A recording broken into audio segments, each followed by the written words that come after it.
Hey everybody, this is Randall Cornett. I have a special guest for you guys, one that if you don't know of, you will know of him soon. He's blowing up on Twitter, and actually how I found him was some of his own analysis is kind of taking off like wildfire that we're seeing on AMC. I feel absolutely honored and privileged to have Jim Savoldi here, who's basically created his own model on behavior analysis of markets. And he's used this model throughout years of his life working with hedge funds and private clients for years and years. So I think that he's going to be able to provide us some great information, number one, on his model, which is the BAM model. And second, give us a little bit insight on the hedge funds and what it was like working with them and where he projects us going and how we can apply some of his knowledge to the war that we're fighting. So with that being said, Jim, I really appreciate you taking the time to be here with me. I'm actually honored, and I know it's a busy Saturday for you and you've been blowing up. So I appreciate you taking the time to be here. No, hey, thanks for the invite, Randall. It's my pleasure. So we're gonna hop right into this. I don't want to take up too much of your time, and I know my audience, they like to get right into the info. So we're just gonna dive right into it. Okay, is that fine with you? Sure. All right, cool. So basically, what I have your website up here so they can see this, but if you want to break down kind of where you started before we even get into the BAM model, I'd like to see where you started, like how your journey led you to developing it, and maybe where you started. Did you originally want to be in finance? And maybe give us a little bit of a crash course on how you got to where you were, developing things like the BAM model. Yeah. So actually, I went to school at Auburn in Alabama, and I was in the library one day working on, I can't even remember what, something was thoroughly boring to me. And so I decided to take a break and go over to the microfiche, which probably none of your audience even knows what that is. But they were basically these little rolls of film that you would pull off, put on a machine, and go through the machine and study. You could look at newspaper articles, all types of things that were placed on this microfilm. And my grandfather was a famous football player at the University of Notre Dame, and I was interested in his background. I'd seen all of his scrapbooks when I would visit my grandmother in Florida. And so I decided just to kind of kill some time and look at the New York Times newspaper and look at some of his old newspaper write-ups about his career at Notre Dame. And he played during 1929 and 1930. And so after spending some time going through some of these articles in the sports pages, I kind of flipped the roll to the next screen and started to read about this 1929 stock market crash, and it was just fascinating. It just blew me away. And so I started to read more and more about that, and then, thought, I wonder what these people were thinking before this happened. I wonder if they were warned or whatever. So I went and got some other rolls of microfilm and started to look at sort of the conversations they were having in the press prior to this crash. And I just found it to be like the most fascinating thing I had seen, and left it for the time being, and then moved on in my life. And after I graduated, went to work in other things, and just would consistently go back. I was just drawn back to trying to kind of figure out why this thing happened, and just sort of became obsessed with it. To be quite honest, probably still am. That's great, honestly. And so would you say, so obviously you have a passion for it because it keeps calling you back, right? And so no doubt. When you started developing this method, what was that process like in terms of when did you feel like, okay, you started seeing success, like you're like the proof is in the pudding kind of thing? You're like, okay, I'm actually onto something here. Right. So after I became interested in the markets, and after I graduated in '86, we promptly had the 1987 stock market crash, and I started to try to interpret something called Elliott wave theory, and I ran into a person named Bob Prechter, who I had seen on at the time the Business News channel that was then, I think it was called FNN. I think they were bought out by what is now CNBC. And Prechter used to come on and make these predictions, right? And he was the only one that made predictions. The other people were coming on and talking about fundamentals and earnings and things like this. And occasionally you'd have other technical analysts on that would talk about price levels or something like that. But Prechter was the only one that really was consistently making these predictions and really hitting. You'd have other people on that specialized in GAN, and Arch Crawford was a astrologer. They don't have any of these guys. They don't invite them on anymore. They become kind of pariahs, and they were sort of targeted and made to look bad. And so they all decided not go on the air anymore, and that's why you really don't see these guys. But anyway, Bob Prechter's work got me interested enough in Elliott wave theory to where I decided to spend the time to try to learn it. And the beautiful thing about Elliott wave theory is that it doesn't take you that long to learn some of the basic wave counts, and then at least in active markets to be able to identify these impulsive waves and corrective waves and things like that can actually help someone relatively quickly.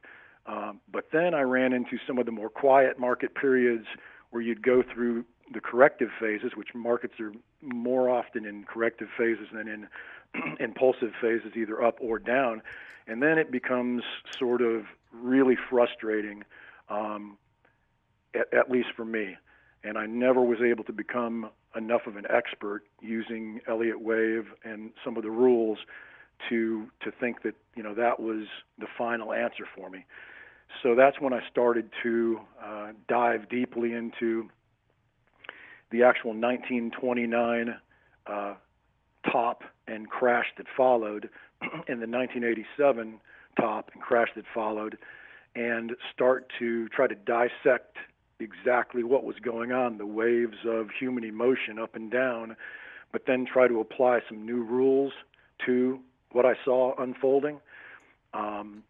And that led me to eventually, over years and years and years, it's been 35 years now, and I probably discover some new little twist or nuance at least once a year, if not once every 3 months. So it keeps getting better and better, I think. And now we've gotten to the point where we're automating much of my model and have algorithms running and some other things. So at this point, it's probably half human, half automated bots, and we're now moving into AI. And I'm trying to teach eventually here over the coming months. I'll be trying to teach the AI sort of how to do the human part of it that I'm working on right now. Well, and before the call, we had talked a little bit about, and I asked you this question, that, does the basically BAM model, does it take data and basically interpret in real time? And the answer is yes, it's working 24/7 to basically take the data in and give you the analysis that you need. Well, it's at least ingesting data 24/7, and then part of our work is creating the information that the bot needs to use. The other part of it, I have to still do manually. And so it's a tremendous amount of work, especially if any of the people listening have been following me on Twitter with my AMC updates. To do, what I'm doing right now in AMC with predicting these zones of strength and weakness intraday, which a few of them have, hit fairly closely to within about 4 minutes, I guess. Eventually, if I continue to focus on that, then you'll see some hits to the exact minute and, up and down during the day. To do that takes a tremendous amount of focus and work by me personally. But I sort of got sucked into this whole movement and became a kind of a fan of the people that are behind it. Once I started to look at the profiles of these different Twitter followers that have been attracted over the past week here to my account.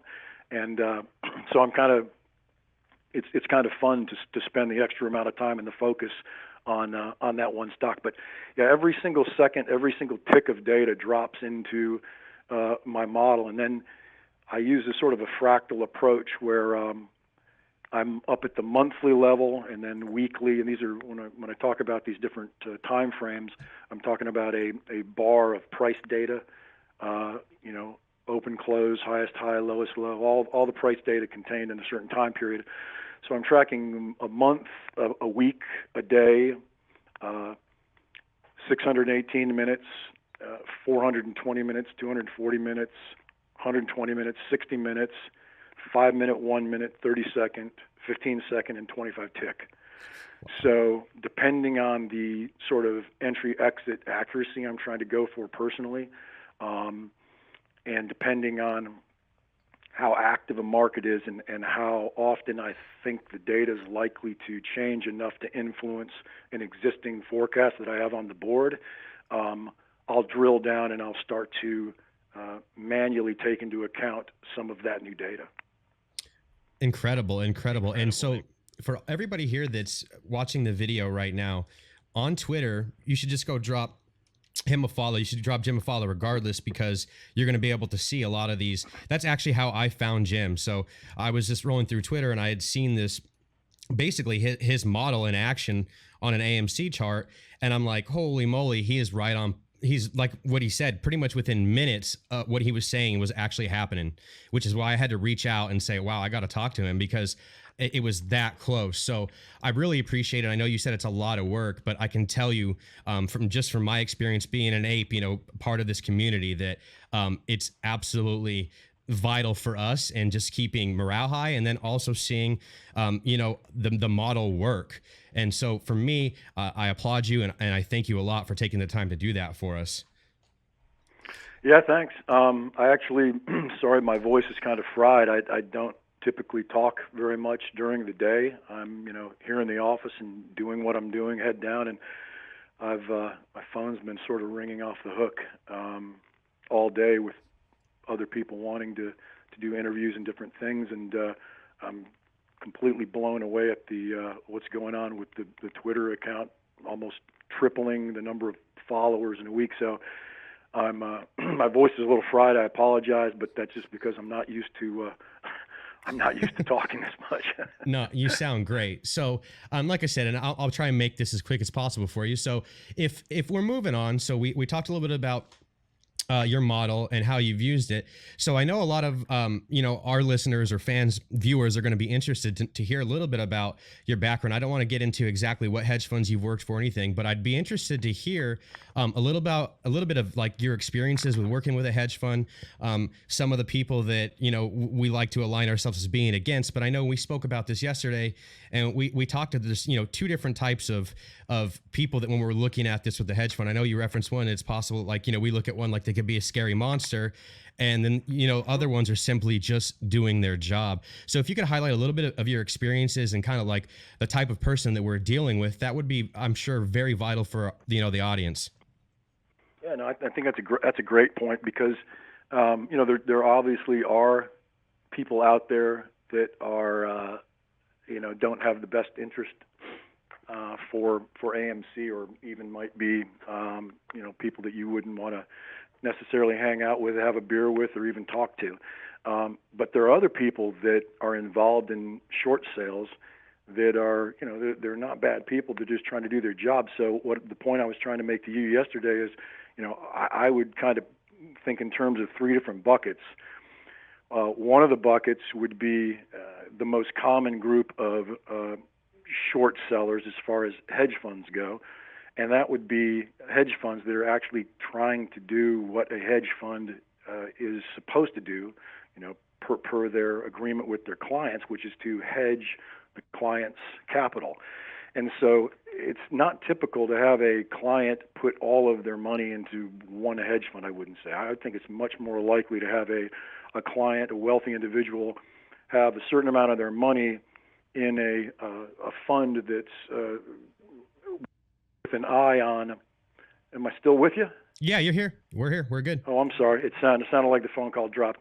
It's much more likely to have a client that has the majority of their money in one area where they're betting on the long-term bullish outcome for the U.S. and global economy, and then to take a portion of their money and use that as a hedge, almost in terms of like people talking about using gold as a hedge, 5% of your portfolio or whatever.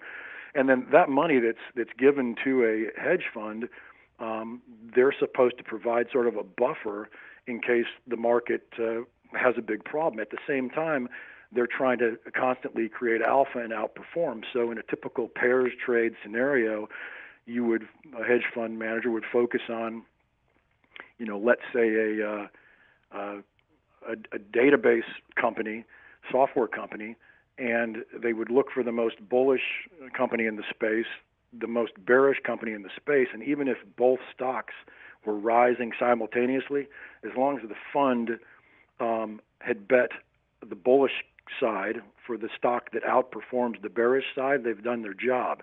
So, there's nothing sinister about shorting the other stock that they short. And as a matter of fact, I could make a good argument that without short sellers, you have no shock absorber in a big market decline, because that's when they're covering their short position and stopping a cascading decline. So those aren't bad guys at all, and I've known a lot of them personally, and some I like, some I don't, but they're not inherently bad guys. The next bucket I would say would be, the sort of scalper swing trader type person like me, where I see an opportunity in a stock that I think the model thinks is predicting that it's going to drop, 10, 20, 30% very quickly.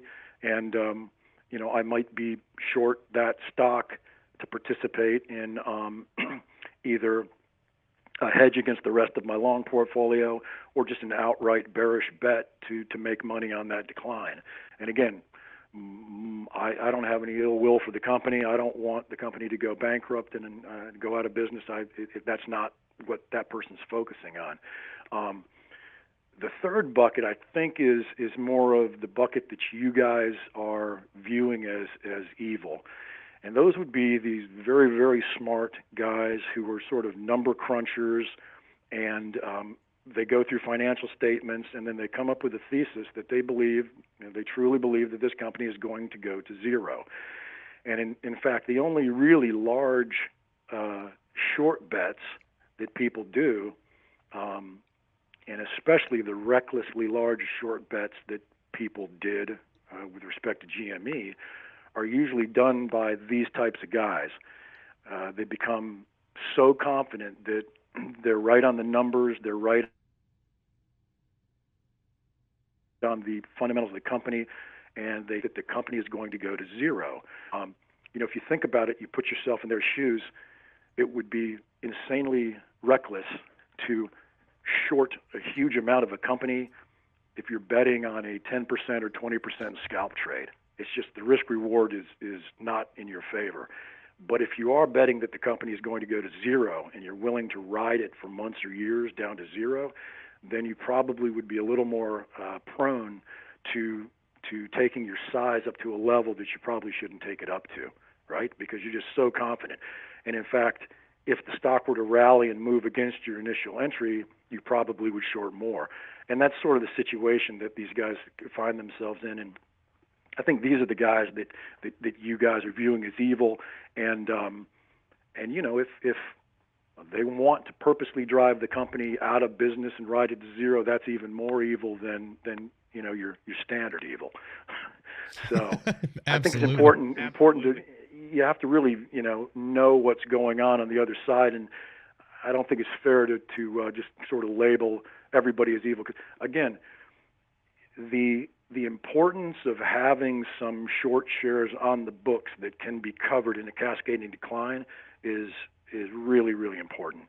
As a matter of fact, when the Federal Reserve or different government bodies create situations that look so openly bullish to the public that they create extra upside in stock indexes or individual stocks, to the point where even the hedge funds that are trying to do a pairs trade type of situation have to carve down their short exposure or take it completely off the books.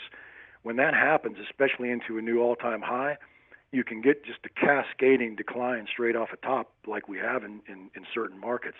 So it's really dangerous to try to think in terms of eliminating all short sellers. It would actually be much more bearish for the market.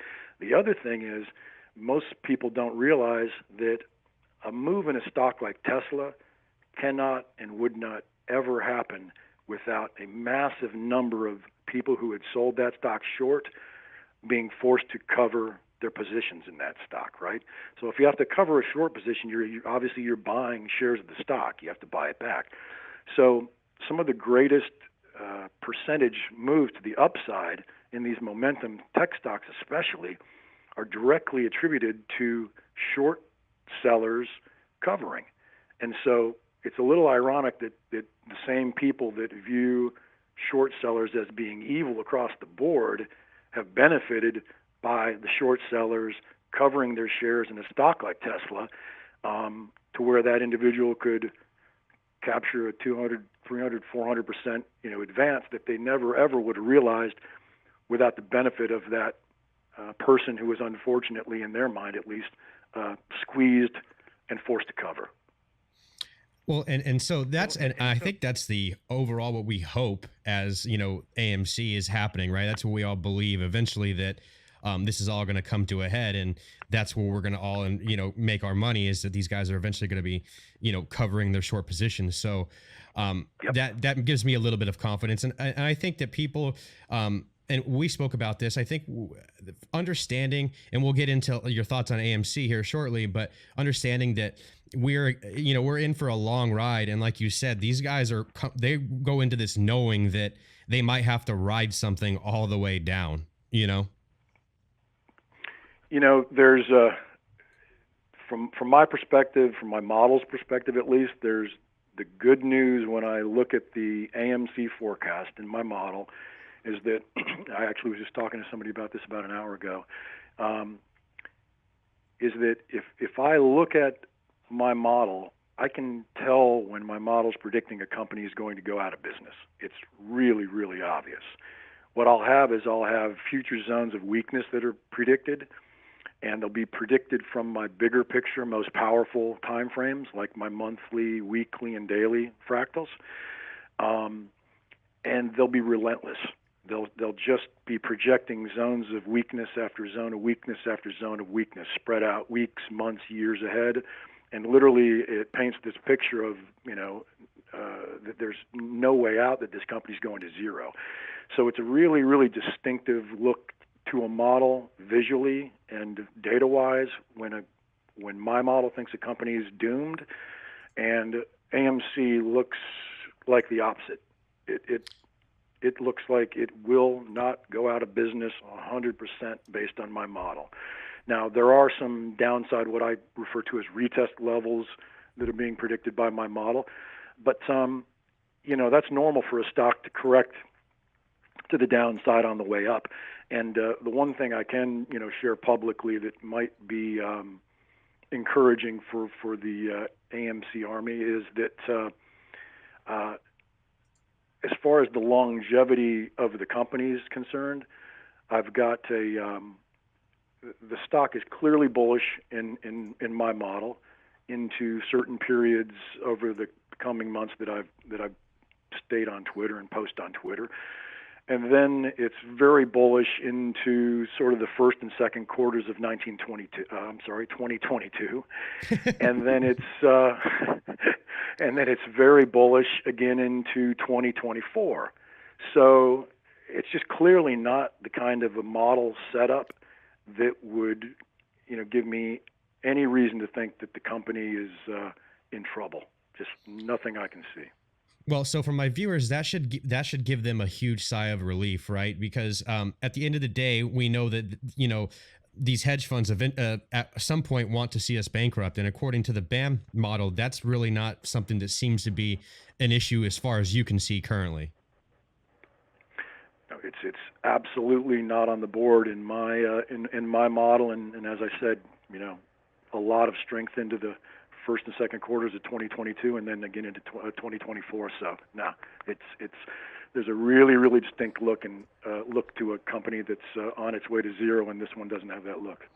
And I'm looking on your Twitter right now too, and it looks like I see that you have a pinned tweet that says "I'm long on shares of AMC and the family RA." So definitely putting your money where your mouth is too, and I assume that's just because of how confident you are in the BAM model.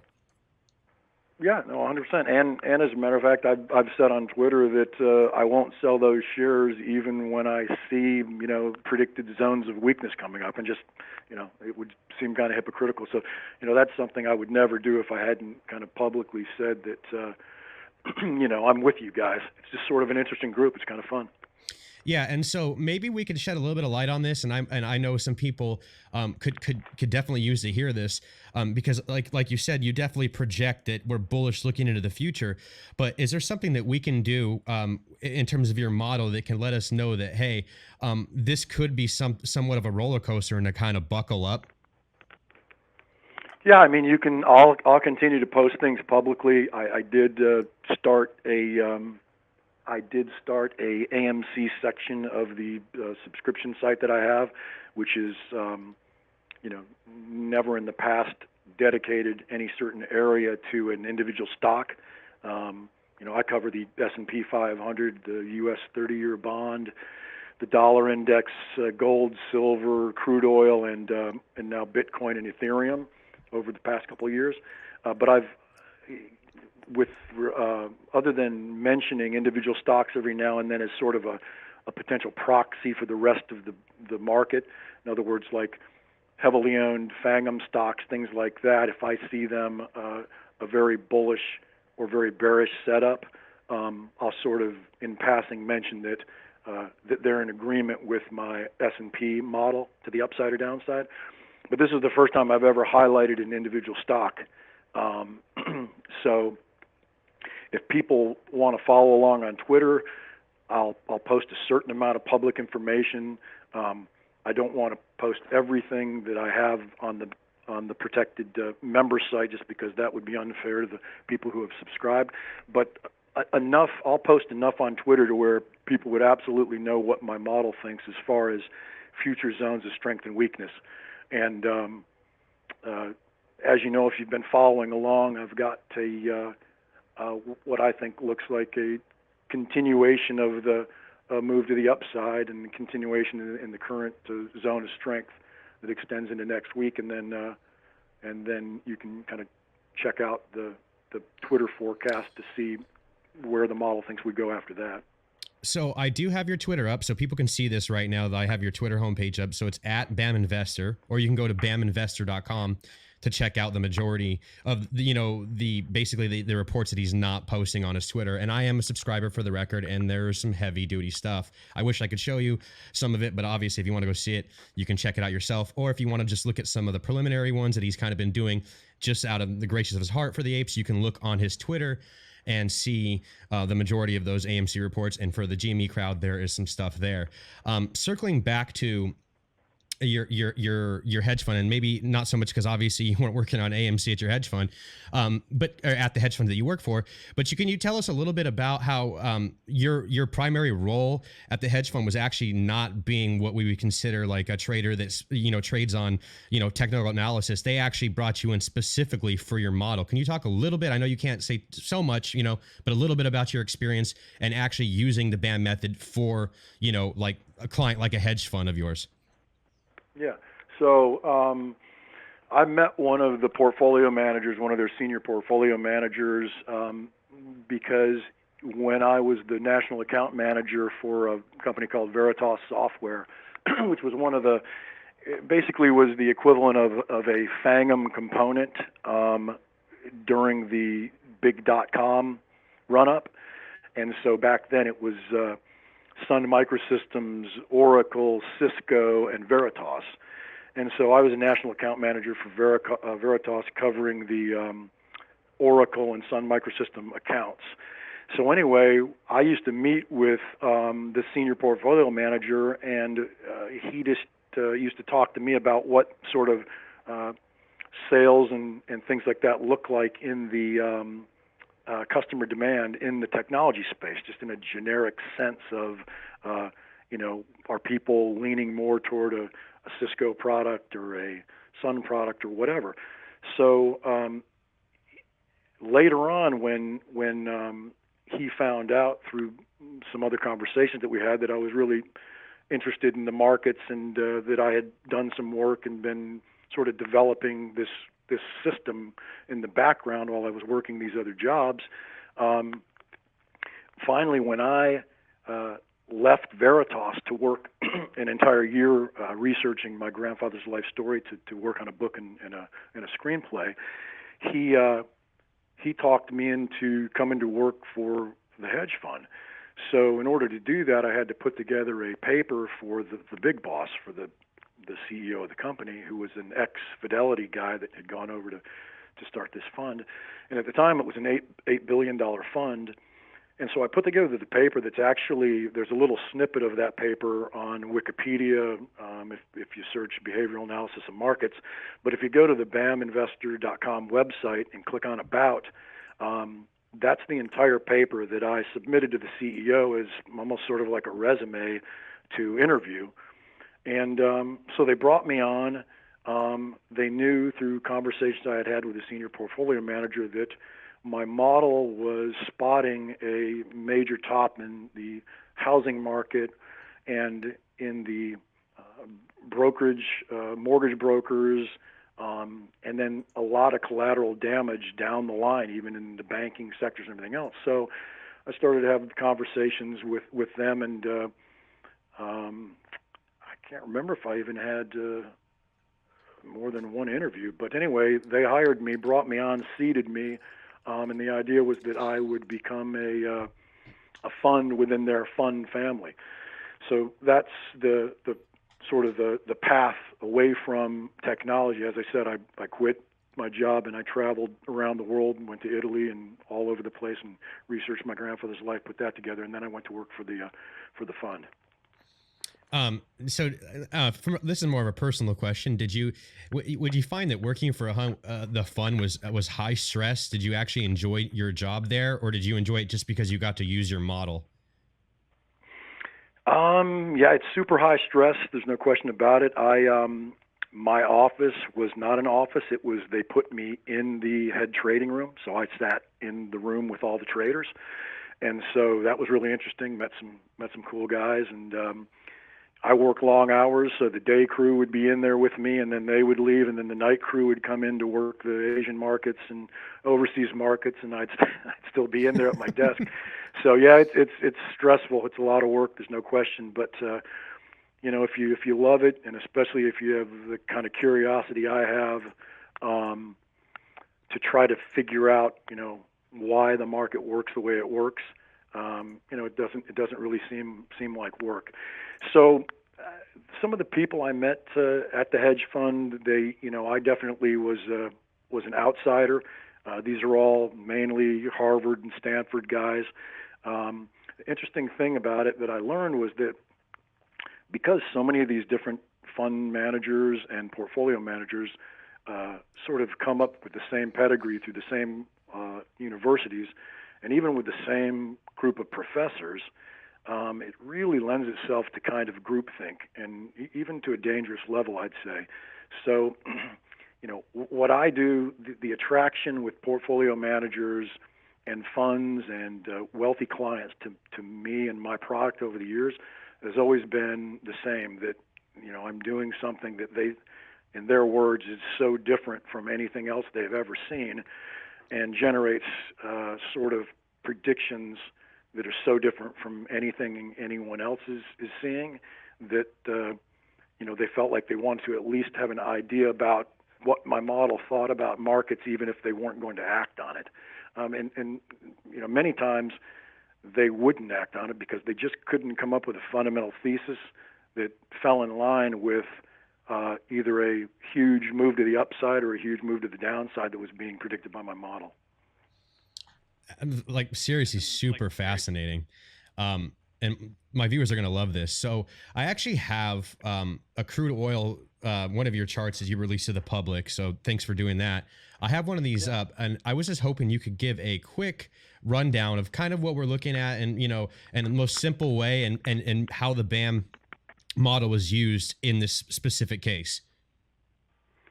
Yeah, so the BAM model at the time, and I even had some public tweets during this period, the BAM model was at a time when the global economy looked great. Our economy was performing as well, if not better, as ever before. And there was really nothing on the horizon. Certainly, nothing that would hint at a global shutdown. My crude oil model started to generate some future zones of weakness that are what I call clusters. So if you think of these individual time frames that I track, and they're projecting either strength or weakness into future timestamps, certain dates, every now and then I'll have a cluster of time frames all colliding into the same set of dates.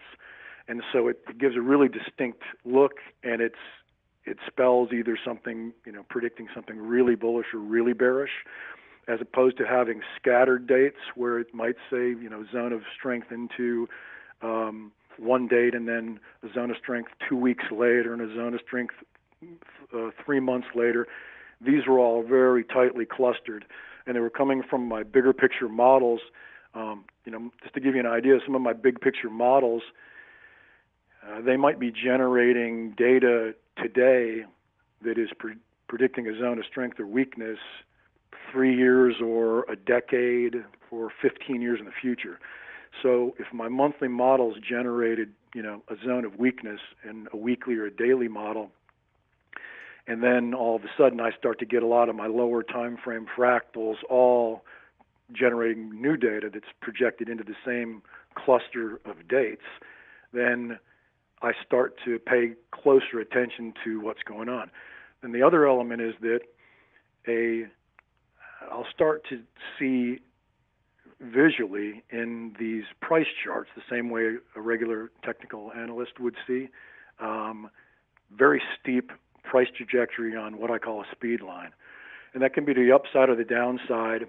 In 1929, you had speed lines, and my hidden retest levels that are part of my discovery that were predicting that 29 crash, and then again in 87, predicting the 87 crash.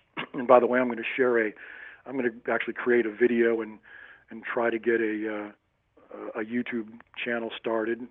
And I'm going to show people in detail the 1929 fractal, the period leading up to the 29 top and the crash that led to the Great Depression.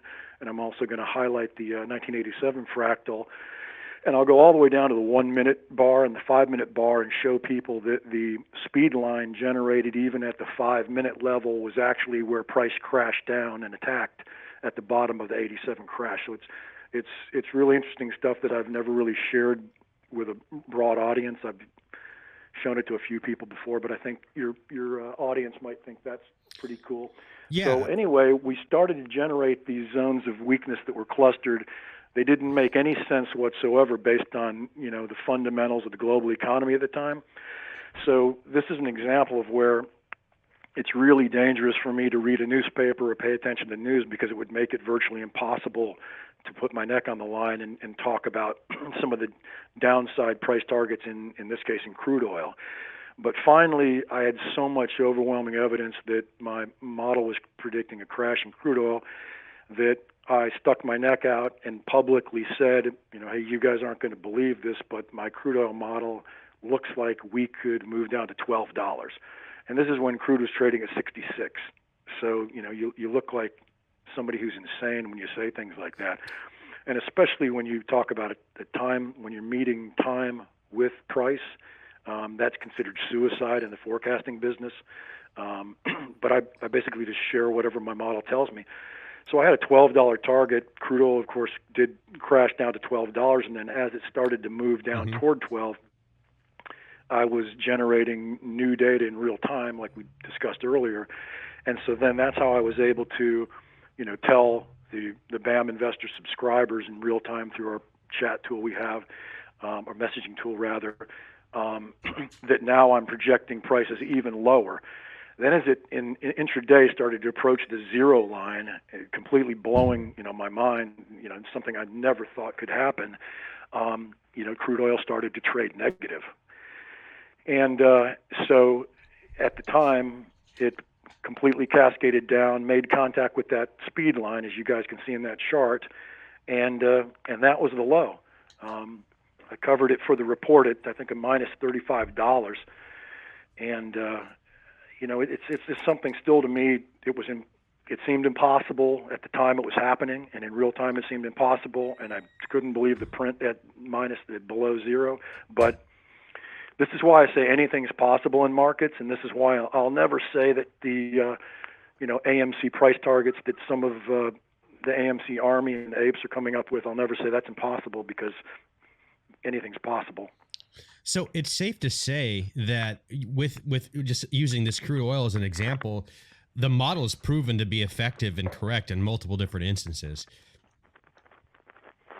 Yeah, in all sorts of markets. As a matter of fact, the most incredible thing that it predicted, that I still can't figure out how it could have predicted, but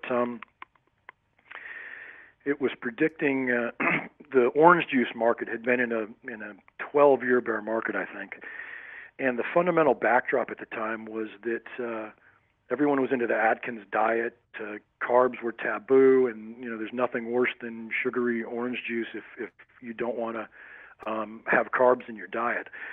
And so, the price of orange juice was just trending lower and lower and lower. As I said, it was a monstrous, 12-year bear market. And all of a sudden, my model started to predict this incredible move to the upside. And I had these retest levels that were on the board from years earlier, but I didn't have any projected zones of strength that could match up and give me the confidence to predict a huge move to the upside. So over about a 6-month period, I started generating more and more and more bullish zones. And all of a sudden, I got to the point where I was comfortable, making it public. And what ended up happening is a huge hurricane came into the Gulf of Mexico. And hurricanes typically track the Gulf of Mexico down toward the Panhandle and, hit Florida, Alabama, Mississippi, Louisiana, that area. It's the most common path. This particular hurricane moved into the Gulf, and then because of some weather patterns, it took a sharp turn to the right and moved east and decimated the orange groves. And the price of orange juice melted up. So that's the most astonishing thing I've ever seen. And the model predicted that. The model predicted it. I have no idea how, and maybe it was just total coincidence, but it's what happened. That's unbelievable, man. That's so crazy. So, I mean, I'm not going to take up too much of your time. We got a few more questions. So just to recap, your model is showing, and we covered this, but the AMC is looking for years to come, it has a bullish sentiment, and you don't see bankruptcy in their future at all. And the model doesn't show that either. So people could, put their minds at ease on that, I mean, I would encourage people to kind of keep up with some of the forecasts as new data comes in. I can just say that even if my model generates a lot of new bearish data and new zones of weakness, it's going to be fighting against massive zones of strength that are already on the board. So that would start to look more like a sideways range-bound stock in my work. There's nothing I can see that looks like the stock is in trouble or could be going to zero anytime between now and 2025. So that's what I can say right now. Well, I absolutely love it. And so just to change directions here, we'll kind of close everything up. So we talked about this, and I told you I was going to ask this, but I got to let you know, I don't know if I would cross you in the streets, right? Because I've read a story, and I confirmed the story. Jim here has managed to stop a burglary and was actually given a award for it. So can you tell us a little bit about that story and how you managed to take down the intruder? I was in an apartment at the time and working, and heard some screams from down the hallway, and went out and saw this guy outside of this woman's door, and walked up to him, and he tried to convince me that he was a UPS guy. And it was a rainy day, so he was standing there drenched in water and not in a UPS uniform. And it's just so bizarre. My brain was trying to process it, and my instincts told me this is a bad dude, but he's telling me, no, I'm fine. I'm just delivering a package. Well, the woman was so frightened she couldn't make noise. She was just shaking, and she was an older lady. And so I said, I'm just going to call the cops, and you can tell them what the story is, because I don't know what's going on here. And so he took off and tried to run up the stairs to escape out of the top of the building. And so anyway, I ended up starting to fight with the guy, and unfortunately for me, he was a huge dude, 6'5", 268, and was about to snap my neck when one of the other guys in the building hit him, and he loosened his grip just enough to where I could get him in sort of a hold that I had learned through studying my grandfather's history as a wrestler. They were allowed to use some of the carnival holds that you're not allowed to use in regular wrestling, just because it's so easy to break somebody's arm or leg. Anyway, I was able to hold him down for long enough for the police to arrive and and save my life, basically. So it turned out he was he had just been released from San Quentin that day. So when they released people from San Quentin, they dropped them off at a bus stop, and he followed this lady home from the grocery store and then walked into the building behind her when the door was open. And so that was it. So then he went back to San Quentin for another 7 years. Sounds like a career criminal, huh? Yeah, sounds like it. So what I would like to do is give you a chance, like a platform, just to, obviously we already mentioned your Twitter, which your Twitter is @BAMInvestor. You can follow. I highly suggest, just for even the information that he does out of the kindness of the heart that he gives us. It's for free on AMC. I highly suggest you go give him a follow so you guys can keep up to date when he releases, new information. Also, check out BAMInvestor.com, and you can look at the actual service. You can see a little bit more about Jim. It's got a lot more, and obviously I didn't want to take up too much of your time, but there's a lot of videos, a lot of press.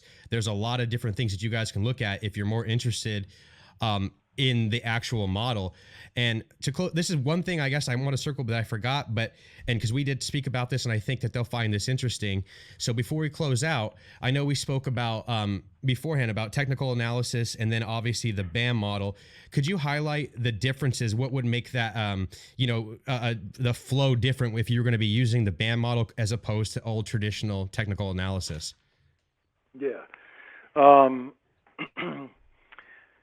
So with behavioral analysis of markets, I created a set of tools that don't exist in any technical analysis books. In technical analysis, the rules are fluid, sort of an if this, then that approach, right, to trading the market. Whereas the model, the way I created the model, it's this is something I don't really like to talk about, even though I have a video, an audio of an interview that I did years ago trying to explain this. But the model thinks it's always right. So my job when managing the markets and managing either trading or trades or positions is to size the trade so that I'm not using so much leverage to where I'm spooked out of the position if the position's moving against me, because the model's telling me, model's saying, I'm right, the market's wrong, figure out a way to stick with this. So, a good example is that crude oil top in 2008, $147 a barrel, I think, and there was some skirmishes in the Middle East, and everyone was talking about $200 a barrel oil. I think one of the big firms in New York, same thing, and the model was projecting a crash to 36. And so,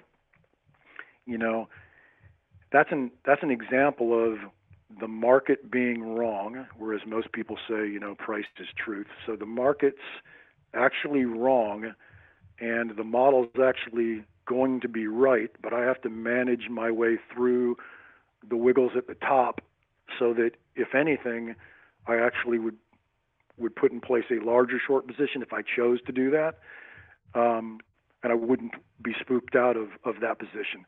So that's the main difference is in that approach. And then most of the other things I just really can't talk that much about. People can understood. read about sort of the guts of the model and fractal capitulations and topping and bottoming counts and cycles of human resiliency, which is a really important factor of my model. There's certain days, the old saying, so-and-so got out of the wrong side of the bed. Well, why was that person in a bad mood that morning before they even interacted with anyone else? So there's certain nuances to whatever it is that goes on minute by minute, hour by hour, week by week in our lives that can tend to create a little shorter fuse or a little longer fuse in our emotional resiliency. That's about as far as I can go.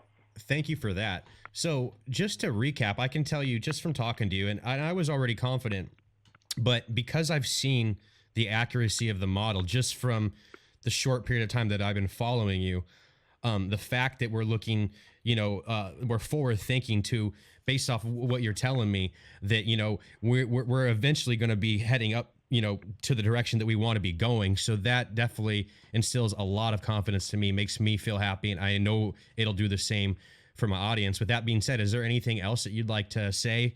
If there's any shout outs or any other sort of things, if you have an Instagram, obviously we covered your Twitter, but if there's anything else that you want to get out, I know you have a YouTube channel coming, and I'll make sure that I encourage the viewers to go and subscribe to your channel there.